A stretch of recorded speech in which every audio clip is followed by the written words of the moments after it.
let's just get right into it because we got a lot to talk about. We have the one and only Mike Jones of Resound Creative. I have to say, I texted Mike this morning. I am so lonely without you.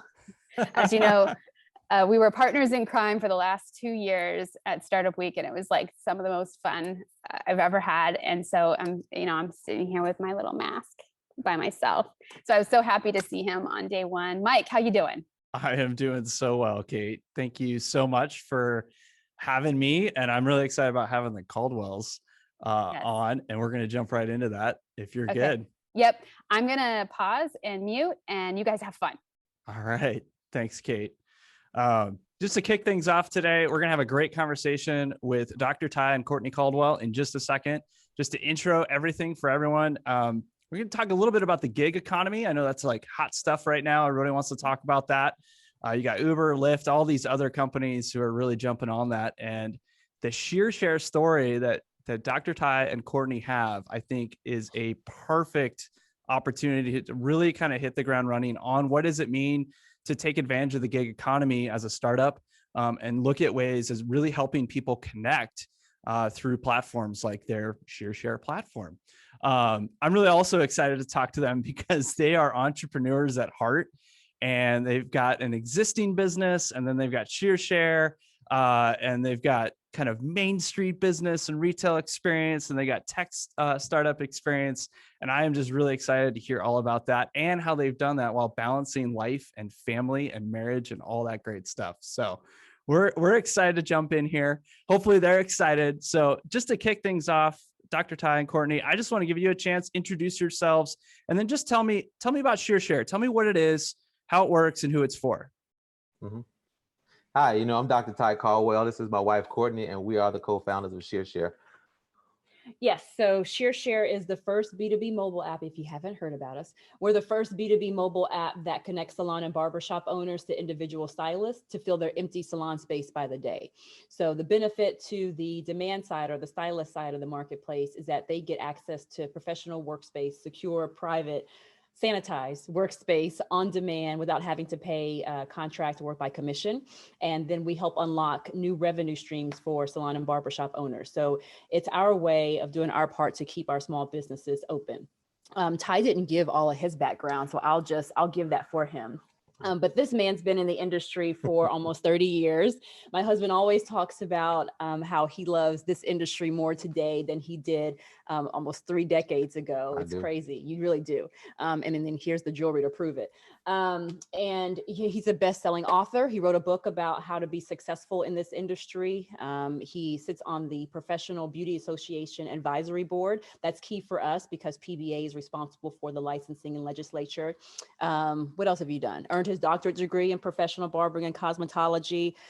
He sits on advisory boards for beauty schools and barber colleges. I mean, the list goes on. I mean, I've only ran my own salon and barbershop for over 2 decades. Award-winning salon and barbershop. It's an array of things, and I let her do that because it's just too much, and well, I like doing it too. And you don't want to gloat. I don't want to gloat. I really love what I do. Yeah, it exudes from me, my personality, from my day-to-day life, and I'm proud to say that being in this industry has afforded me a lifestyle I would have never thought or dreamed of. And I've never done anything else part-time, half-time. It's been this industry. Anything that I'm attached to, is within this industry. Any advisory board, anything of sector now is either within this industry or tech. And so one of the things that I try to tell people, do what you love what you do, and it'll pay dividends. Yes. And so being married to Mike, honestly, who I feel is the most unemployable person in the world. I spent, of course, my years working in corporate America, 25 plus years working in corporate America, but always being married to a solopreneur, right? And so because of that, you are pulled into the industry that they love so much. So together we ran our own award-winning salon. But before we decided to start ShearShare, my last gig was at Oracle. I used to run Oracle's digital strategy and innovations group worldwide, had P&L across 5 continents, and honestly thought that I was going to retire wearing my red Oracle jersey. And then my husband came to me one day and said, hey, I think this needs to be an app. And here we are. Yeah. And you have your start, specifically you, Tye, in actually practicing as a barber and stylist, correct? Absolutely. I've been doing it since I was 19 years old. And that's the last time, I think right before I started, school, that was my last like job. And I've been doing this ever since, and just loved it. It's been one of those things. It's been experience. I first put a pair of scissors in my hand when I was like 11 years old, and I got a chance to find a pair of clippers under my brother's bed in his like gym bag, and it was his friends that he had forgot to give to him, and I got a chance to use them. And I haven't looked back since I was 11.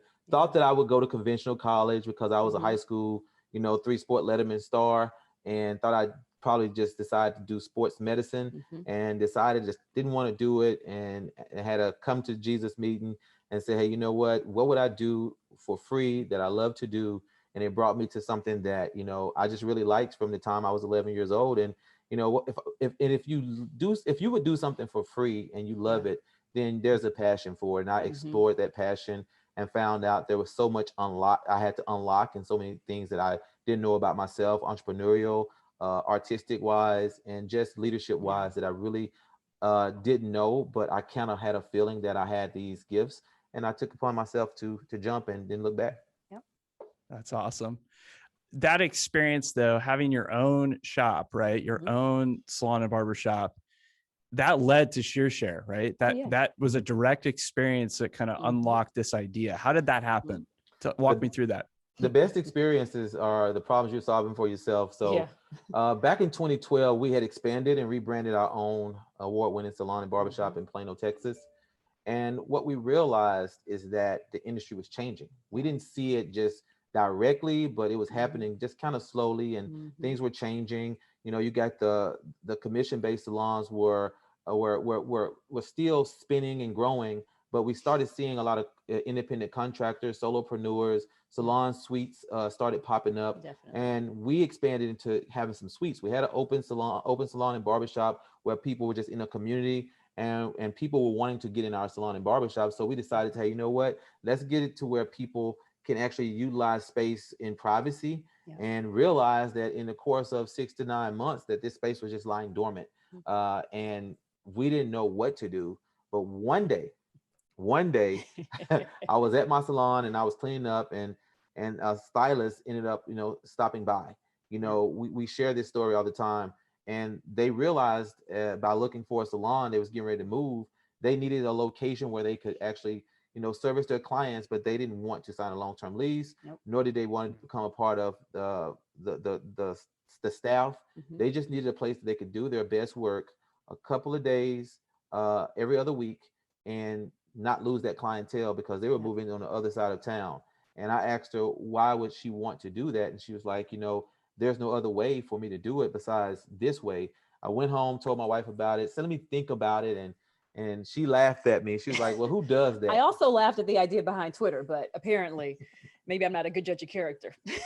And so with that being said, she did laugh. I said, you know what? Those rooms are collecting dust. I'd rather collect some dollars. I didn't know what I would charge the young lady, but I called her the next day and I said, hey, you know what? Let's give you the opportunity to at least do your clients, and we'll see what happens from there. Had a great experience. She was part of the community. She was very clean, very professional. She loved the space. The clients loved the space, and it was just a real synergy of relationships that we had. And those 2 days were memorable. And she came back and she said, I would love for you to help me get into other salons that are nearby, other clients. I was like, really? I was like, well, why would you choose me to do it? She was like, I had such a great experience with you. But first reason is I love the fact that you're an owner and you understand my needs. Right. And the second reason is you're a licensed professional. So you understand not just my needs from the area of what I need, but you understand the language, you understand, the problem that you're solving, and you can kind of speak in between me and the next salon I want to go to. So I have a list. If you could call them for me, because if I call, they're just going to say no. And I understood and agreed with her. So I decided to do that with one caveat experience, though. I told her, give me the opportunity, just in case these owners say no, that I can kind of do a little research around that area where that salon or barbershop is, and see if there's another salon that would say yes if they say no. And she said, okay, that'll work. So ended up doing that with the help of my wife. Everybody said yes. And they had the same issues that I had. Same questions. Yeah.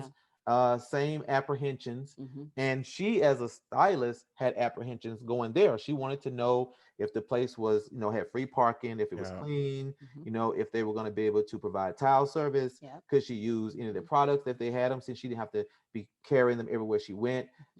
They also wanted to know if she was a professional, if she was going to clean behind herself, if she, just little things that, if she do we need to fear that something may get broken or stolen? Yeah, right. And so I told him that I had a great experience. She's an ultimate, not just an ultimate professional, but she's a licensed professional. Yeah. Hmm. So what sense does it make to not let a licensed professional work in a salon and or a barbershop where they've been classically trained? It was just a match made in heaven. So going through that experience and being able to be the middle person, but also have a little extra income, get paid for, doing something that just seemed like was easy to do. Yeah. It was an experience, but at the same time, it gave us a direct understanding of what both parties wanted. Yeah. And we found ourselves helping not just her, but through her social media reach and through the fact that she was posting, her friends wanted to know, how are you getting in these salons? And she ended up giving them the Caldwell's name and say, well, they can probably help you. And they're helping me. And we found ourselves helping, hundreds of stylists over the course of 3 years, and just 3 years. collecting data at the same time. So you think you're building something for the future, but then you realize, man, this is taking up too much of my time. I'm going to school, writing my best-selling book. I'm going to school to get my doctorate, writing my best-selling book. I'm on the advisory board of beauty and barber school, so I'm speaking, all the time. It was just beginning to be too much. And Courtney, she's working, running digital demand in Oracle across 5 continents. So she's traveling across the world, helping me before she went out of town, or before we went together out of town. And our son was in And high school. our son was getting to middle school at the time. It was just too much. So just imagine, we're eating dinner, or we're eating a weekend. We got people calling us saying, can you help me? Can you help me? It just became too much. And we was just like, what can we do to push these people over to a platform?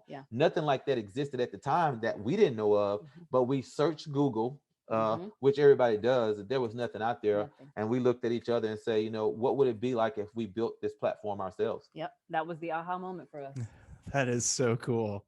I love those stories when it's like you have that problem yourself. Oh yeah. And you start solving it, and then it just kind of snowballs into something way bigger than you thought. And when you have the willingness to let it go and just see it take off, right? And that's so cool.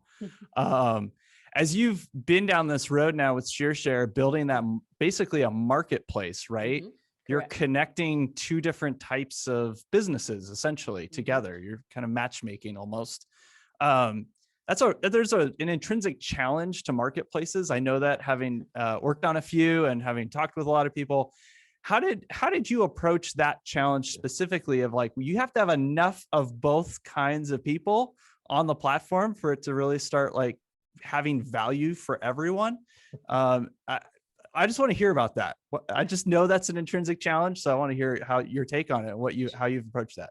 Yeah, Mike. And I think every marketplace probably, ask themselves that question. Do I start with the chicken, or do I start with the egg? And for us, it was easier for us to start with the supply side of the marketplace, because, we knew that if we didn't have any listings on the platform, if a stylist downloaded the app, or even if at this time people were manually calling us. So if a stylist asked for a particular city and we had 0 hosts, then they may not ever come back. They may abort mission and never think about ShearShare again. And so we started with what we were so used to, is having the same questions asked of us over and over again with these salon and barbershop owners. And finally said, you know what, now the app is out there, when we get like 5 or 10 people in a certain city, we would book a plane ticket and we would fly to that city. So let's say we got 5 hosts in San Francisco. We fly to that city and ask one of the hosts to become like a networking host for the evening. They would invite the other ShearShare hosts and also other salon and barbershop owners in the area who may not have heard about ShearShare. And it would not be a hard sell. It was definitely a soft sell. But it was a networking event. We marketed it and promoted it as a networking event, where we would talk about, what are your day-to-day challenges and what's keeping you up at night? And because, again, my husband has had almost 30 years as a licensed barber and cosmetologist in this industry, he knows what's going to happen in a nail tech's world at year 7. He knows what's going to happen if you're a microblading artist just coming out of school. He knows what's going to happen if you're opening up your very first salon suite And so we talked about their basic challenges every day, and Tye would give his feedback, and they had the small little networking. But what we found, and at the end of those, of course, we would say, by the way, have you heard of this new app called ShearShare? And so that was our little segue. But what we found was that kind of became a flywheel. Like those salon owners, those barbershop owners, those spa owners, once we left that particular city, they became like a little ShearShare army, and they would go share the message of ShearShare for us, and then we get all this inbound interest. And so we started off with the supply side because we knew that we had to heavily educate. It's a brand new revenue stream that we're unlocking. And so who else has done this? No one. So how do you even talk about it? How do you even spin it? How do you give your feedback on it? And it was very much from the heart. We just shared our particular stories about not having stylists fill that space. And honestly, 40% of salon and barbershop space lies dormant every single day. I'm sure all of us have walked into to get our nails done or our hair done, and there's an empty station and there's an empty suite. So you guys have seen it for yourselves. And for a small business owner, that is money down the drain. It's just like American Airlines taking off and, half the airplane being empty. And so again, our whole goal is to help our salon and barbershop owners and the independent stylists maximize their earnings potential, but do it on a kind of pay as you go basis. We really do want to keep our small businesses open. So for us, it was supply side first. That's fantastic. That's what I wanted to hear. And I just recognize the amount of work that took. I can't even imagine, all those events, the travel, that's like that hustle mentality, right? Of you just make it happen. Mike, speaking of travel, I mean, when we had gotten into 500 startups and we didn't even know this world existed, like a startup world where people give you checks and deposit money into your account to go build your dream. What? Where does that happen? And mind you, we were flying back and forth to Redwood City when I was with Oracle. So we were in the heart of Silicon Valley, landing there every month, but still had no idea that this kind of bubble existed, right? But when we were going through 500 startups, the incubator and accelerator program, and they are top-notch people. We love our 500 fam.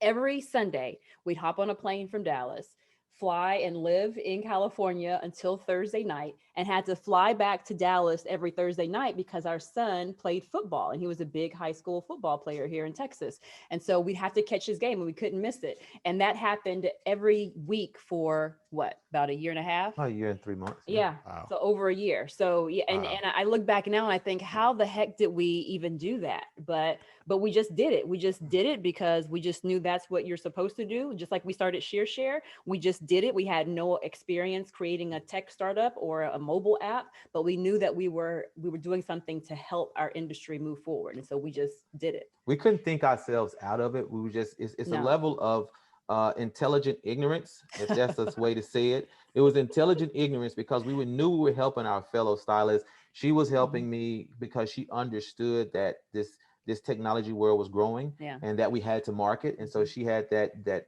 expertise, and I had the expert in my particular domain. And so utilizing our certain strengths we were able to do something that most people couldn't do. And I think that when you look at the industry and how it's growing, it can really be one of those invisible industries because people utilize our industry every day.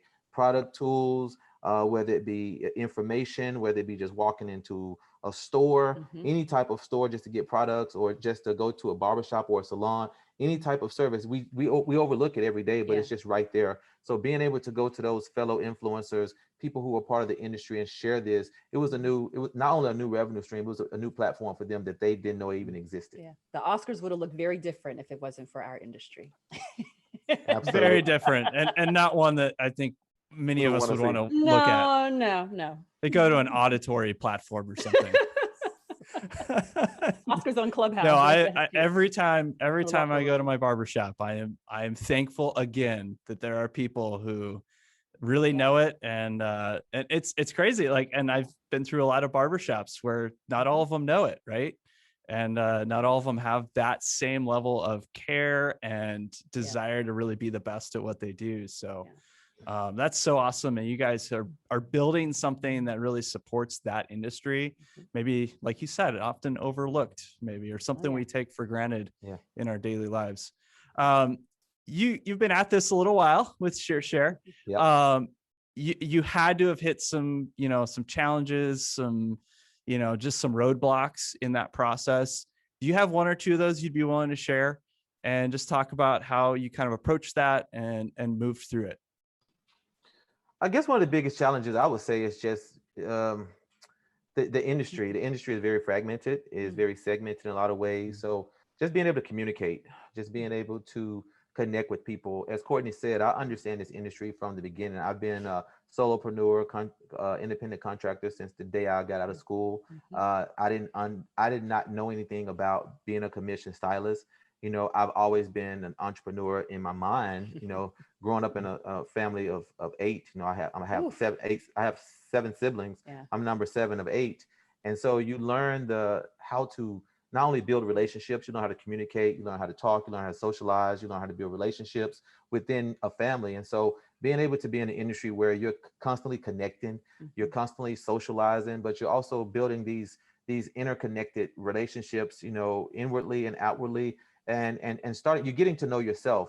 I think that what I realize is not only is the industry fragmented, there is a level of fear for change, and technology came in and just totally disrupted the beauty industry. Outside of a booking app, a calendar app, you know, being able to connect, say a franchise company to an independent contractor who just needs a place to work, or an experience with an independent contractor who has a private suite, or someone who's just getting out of school who wants to be an independent contractor but doesn't know how to go about doing that, or a commission-based stylist who's been a commission-based stylist for 10 years and now wants to be their own solopreneur, wants to own their own book of business. There's just a disconnection. And so there's not a level of business understanding or acumen that these licensed professionals, these licensed artists have. So they have to go to different places to kind of gather up, you know, this business sense, this business knowledge. And so that was one of the hardest things, just really connecting with them like that, but understanding the trials, the tribulations, and the journey it's going to take to become successful. That's good. Yeah. So yeah, definitely connecting a fragmented industry. Yeah. I would say personally for me, because I had to jump, right? I had, and I was very comfortable at Oracle. Larry, if you're hearing me, I was very comfortable and very happy at Oracle. And honestly, like I thought that I was going to retire from Oracle. But when my husband said, let's go over here and jump off of this building, I was like, okay, you know, just that's because I trust this man, right? Like I don't just trust him with business decisions, but I trust him with my life. And then I just had to think back to however many years he's been doing this, you know, entrepreneur, small business owner of one for so many years. And I've seen how he's woven and weaved himself through to the road to success. And so I had a great model, to be honest with you. And so when he said, let's go ahead and I think this needs to be an app, I was like, well, let's just go ahead and do it. But it was difficult. Like half of my body wanted to curl up and die thinking that, you know, in order to build our first MVP, we had to empty out our savings account. And then he came to me and said, I think we need to let go of the 401k. And I was like, what the 401k? Like now you're really. That's what I knew. She really had to go to handcuffs on.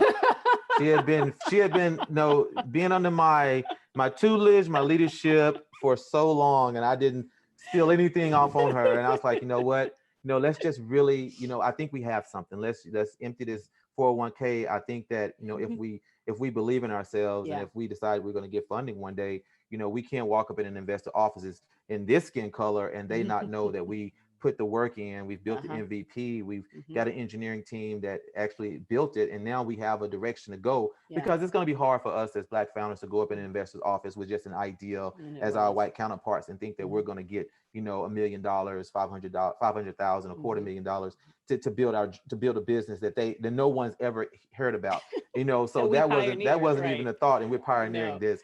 So it was one of the things where, you know, Courtney's she's smart as a whip. You know, I tell people all the time, you want to hear her talk more than you want to hear me. I give you a lot of information, but she's not only smart, she figures things out quickly. And that's one of the things I like about her. She has the work ethic of a soldier, but she has the mindset of a leader who can put things in place. And she's been around me long enough now to be able to say, hey, you know what? I need this done. I need that done. I definitely gave her that So I you will know, agree. I will agree. But there's one thing that, because a lot of people would say, oh, this based on the business model, or this based on revenue, or this based on building the team. Honestly, I had a great coach when we won not Oracle, but L'Oreal's Women in Digital contest, like 2017 or so. And from that, I was able to receive coaching. Robin Ward is somebody that I hold very near and dear to my heart to this day. She was my startup coach for about a good year. And Robin told me something I'll never forget. She said, Courtney, your company is only as healthy as you are. And so I really took that to heart, because when you think about, sleepless nights, when you think about, getting that launch date right and not having any lag time, when you think about hiring, when you think about, money in the bank and your runway and spending on marketing and where to double down and where to cut strings, all of that is going to come. And that's the stuff that you're going to figure out as an entrepreneur. You just keep on living. Every day, you're going to figure out something new that you didn't know the answer to 24 hours prior. But you have to be able to hack yourself first. Like she said, you have to make sure that you do 5 things well every day. You got to eat well and nourish yourself well. And I tried to subsist on celery and sour cream and onion potato chips, and that does not work. She said, you have to make sure that you're hydrating well. And I tried to convince her that wine counts. And she said, no, it's got to be water. It doesn't? Oh, bummer. And I know. Yeah. So cross it off the list, Mike. You also have to move well. So whereas my husband said, I work like a soldier, and my dad was military, and our son's a second-year cadet and football player at the Air Force Academy. So that probably runs in my veins a little bit. But I can work for like 18 hours straight on the computer, and he'll have to come by and knock and go, are we eating dinner tonight? Do you want to pull away? And so so you have to be able to move well and like push away from everything and take a walk around the block just to like get yourself decompressed a bit. You have to also sleep well, and 5 hours, 4 hours, 2 hours does not count. I don't care what people tell you. And then you also have to socialize well. So I can easily get very caught up in just building ShearShare. Like this is it's not just our startup, it's our legacy. And it is something that can really grab a hold of you for 25 hours a day if you let it. And so you have to be able to, again, push away and get that quality time with people. But so for me, that would be would have been the most difficult thing, biggest challenge. Those are fantastic stories. I just want to thank you both just for being willing to kind of get a little personal in that. I think that's a part of entrepreneurship that a lot of people don't either want to talk about or have time to, or I don't know what it is. But on that note, can we talk for just a second? And this is a little personal, but how have you two kind of maintained your relationship together? And then obviously with your son and your family, like that's, I started my first business when I was like 26. I was barely married, and my wife was very patient with me, but we didn't have any kids. And I can only imagine starting that whole process over, or taking on something like ShearShare. And you've already got a business. And you've got family, and you're trying to balance all that. How did you do that? I think that, we get this question all the time, and you can't answer the same, but you can kind of give a lot of the same details. It's really, knowing your partner. It's really, Courtney has strengths that I don't have. I have strengths, and I have strengths that she don't have. So it's easy to go to her, even in days where we're sitting on the couch together, taking naps together, and say, hey, you know what, I don't know how to do this, and can you provide some help for me? And then she comes the same with me. I think it's really those relationships where you really got to look past. People think that relationships stay together because of love. I actually like this woman. I do. I'm glad that she's my partner. I tell her all the time, it's easy to. Are you going to have your up and down days? Yes. Life. That's just life. That's just you may wake up and the first meeting might be a bad meeting, or you may have to talk to an investor and they don't throw your whole day off. So it gets to a point in life where you might have an employee that may have issues that you got to put out fires. But at the end of the day, having a family, that kind of brings everything back to reality. Getting a chance to talk, getting a chance to grow, getting a chance to teach. I'm always learning something, from her when I was, when we were raising our son, as we're still raising, giving him tidbits of life and him and us being an example for him. So knowing that we have eyes watching us, knowing that even, being in PHX Startup Week, that people are listening. So we want to be honest. We want to be transparent. We want to be vulnerable, because to be an entrepreneur is something that you choose. It's not something that someone makes you do. So there's a lot of things that you have to understand in order to create a sound mind, body and spirit about who you are as a person, and then give that every day to employees, and then be able to, socialize and speak to people, whether it be investors, whether it be other entrepreneurs that want to do the same thing you're doing, and you got to give mentorship to them, or whether it just be giving of your time where you need to meditate. So we try to keep it all together with a series of things. As Courtney mentioned earlier, we get up in the morning time, we take time to ourselves. So she goes to her respective place and I go to my respective place, we meditate, then we come back together and then we pray together. Then, we get to working, we have our meetings. I have meetings separately from her. Then we'll walk the dog, and then I may go outside and get some sun, and then, we'll work, and then we have meetings with the team, design team, talk to the engineers, we'll walk again. And then we get up to a point, where we just take long walks, where anywhere between 5 to 15 miles, 3 or 4 times a week. And that gives us time to, sometimes take our headphones, and probably half of that is me listening to motivation, soaking, or just the last part of it, or the first half part of the middle of it could be us just talking and laughing and just talking about the business. But all of those things to balance out, to bring anything else within our life that's going to interrupt it would just be something that we would just be inviting bad luck into our life. So we just try to stay busy. We try to keep the business of who we are, the business, not just within ourselves, but within the people that mean a lot to us, which is our employees and the potential employees that we will hire.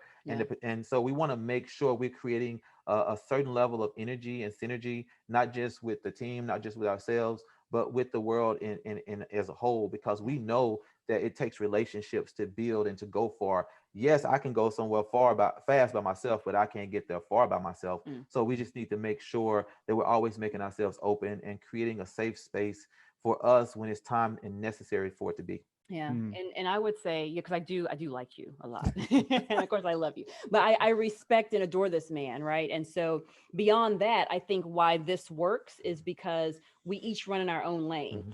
He is clearly the subject matter expert. He knows more about beauty and barbering than many CEOs of the largest global beauty and barbering brands today. And I run in my lane of marketing and operations, right? And so that works well for us, and so if you imagine 2 runners, we're literally running on 10 and we're looking over at each other, and our cadence is the same. We're in lockstep. But that's how it works, because I handle what I need to handle, and he trusts me in that, and he handles what he needs to handle, and I fully trust him in that. And I like to say that our marriage is our first startup. Would you say? Absolutely. And I say our son is our second startup, and he's been acquired.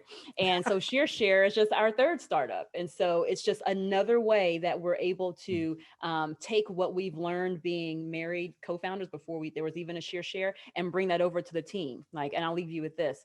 Everyone knows the golden rule, but in our household, our son Trey, if you asked him, you would ask him, what's the silver rule? And it's always leave people, places, and things better off than when you found them. And so the exact same way, not the exact same way, but there are so many different similarities that we pulled over and adopted from how we built up our family.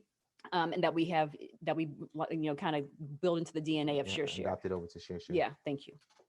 That's awesome. Just the way that you've been able to kind of integrate personal life, business, family.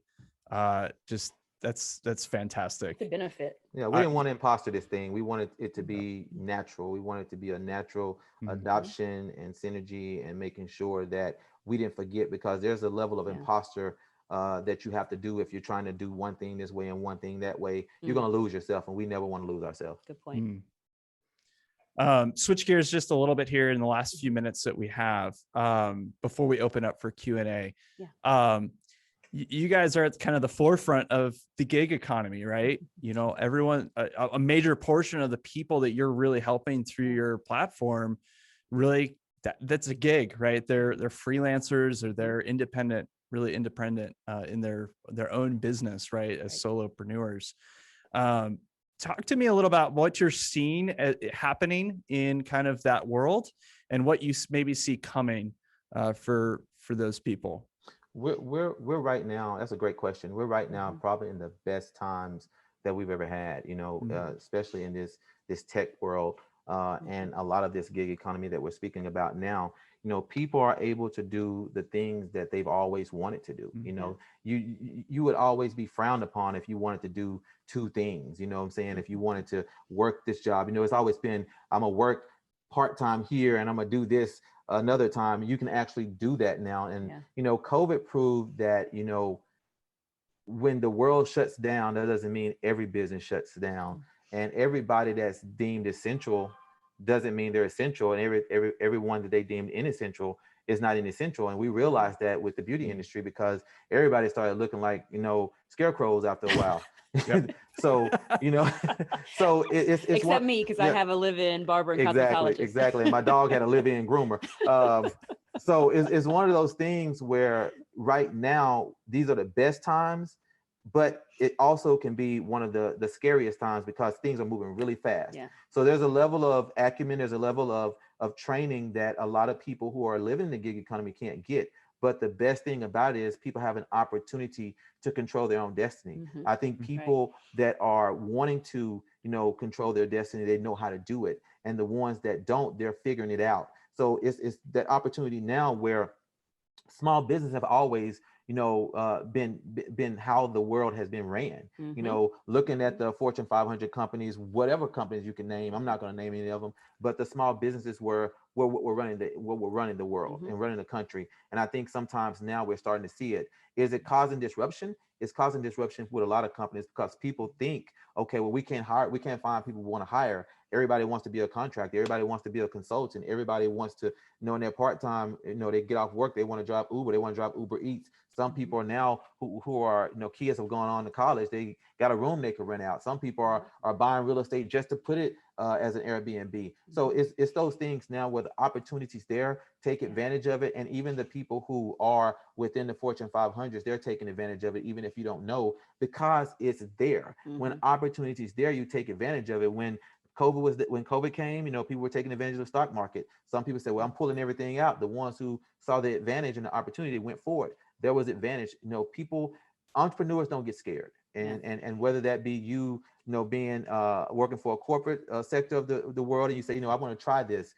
Now you have the opportunity to jump. You have the opportunity to become an entrepreneur, even if it's just doing something just to see if you can figure it out in a downtime as COVID. And we know that California and New York were shut down much longer than Texas, Florida, and Georgia, and people had to figure it out. And so I think that what I'm realizing with the gig economy is that there's room for everybody to become successful, and no industry is left out. Yeah. The gig economy in 2018 generated over $1.3 trillion in revenue, right? That's economic assistance to our American economy. And not many people know this, but the beauty and barbering industry is actually the second largest industry for freelancers and independent contractors. And so, our goal, again, is to make sure that whatever B2B tool that you need, and we started with Workspace because honestly, that was our own problem to solve. But it also happens to sit at the very beginning of the stylist life cycle, right? Like no matter what pair of clippers a barber may want to use, or a pair of, a certain blow dryer that a hairstylist wants to use, or a certain nail line that a nail tech prefers, you have to have professional space to work to do your craft. And so we start there. And we know that as we have built up trust with our ShearShare community, we now have ShearShare listings across more than 800 cities. So in our mind, my goodness, we're helping to, make sure that we're turning the lights back on in over 800 cities and 800 communities. That it's important for us to support that independent. And not always do you need professional liability insurance for 365 days, right? You may work 3 to 4 days a week, and that's the average work schedule for an independent stylist, independent contractor. And so that's why we partnered with Lloyd's of London to provide professional liability insurance for $5 a day to get up to $1 million in coverage. That's why you can go on the ShearShare platform today. And depending on wherever you are in the US, you can get access to professional workspace on demand for like $20 a day. Again, without signing a contract and with zero commission paid out. That's why we're thinking about every tool that you need access to, because we've been there, we've fallen down, we've gotten back up. But this industry has fed our family for 30 years. We know the tools that you're going to need. We want to be able to hand them to you on a silver platter, but give them to you on a pay-as-you-go model so that your business has the best chance to be successful and long-term. Just like that. That is awesome. I love your story. Thank you so much. We're going to probably, I think, switch over to some Q&A, right, Kate? Great. Yeah, I got some questions for you. Holy crap. That was amazing. Real quick, Kate, Yeah. because I have to, for the Caldwells. if people want to find out more about ShearShare or either of you, I know the website's in the background there, ShearShare.com, at ShearShare on Twitter and Facebook, and I assume all the normal places. Anywhere else I should send people, or we should send people? No, thanks for asking. Yeah, the easiest way, quickest way is to go to the website, ShearShare.com. Our team immediately will connect with you via chat. And honestly, if you guys are a part of Phoenix Startup Week and you have a question, reach out to us. I can't promise that we'll respond to you immediately, but eventually we will respond to you. My email is just Courtney@ShearShare.com. Tye at ShearShare.com, TYE at ShearShare.com. Yeah, always looking to help. And Dr. Tye on IG. Yes. That's extremely generous of you. Obviously, you're busy. So thank you so much. Okay, I got 3 questions for you. Let's get going. Did you follow any methodology like value proposition design? What's that? No, I'm just kidding. No, I'm a marketer, trained and went to college, got my undergrad and my MBA in marketing. And so marketing is definitely my wheelhouse and it's my default always, whether it be for better or for worse. But no, to be honest with you, we did not follow a methodology. There was no, same song, different verse that we could look at and go, oh, we're going to build our company just like that. Prime example. When we were first going out to ShearShare, investors would say, why are you in, more than a handful of cities? Like you should just be in one city and go deep in that city.